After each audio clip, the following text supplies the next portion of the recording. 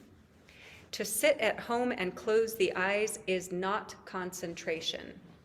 To sit at home and close the eyes is not concentration. Though the eyes are closed, the thoughts go on. It is important to choose the right object for concentration. By concentration and meditation, two different things, a person experiences ecstasy. By the control of the self, a person experiences the higher world or plane in which all things are one. For this, the guidance of a murshid, a teacher, is needed. Otherwise, the balance will be lost. No one can accomplish this by himself. So says Murshid. Let's close with the prayer Khatum. I'll send all these readings to you, don't worry.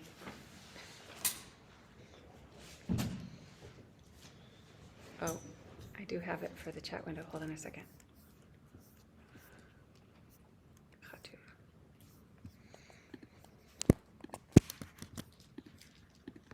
Oh, to everyone, not just the one person who messaged me. Khatum. O thou, who art the perfection of love, harmony, and beauty, the Lord of heaven and earth, open our hearts that we may hear thy voice, which constantly cometh from within. Disclose to us thy divine light, which is hidden in our souls, that we may know and understand life better. Most merciful and compassionate God, give us thy great goodness. Teach us thy loving forgiveness. Raise us above the distinctions and differences which divide. Send us the peace of thy divine Spirit, and unite us all in thy perfect being. Amen. Oh, I kept you 1 minute late.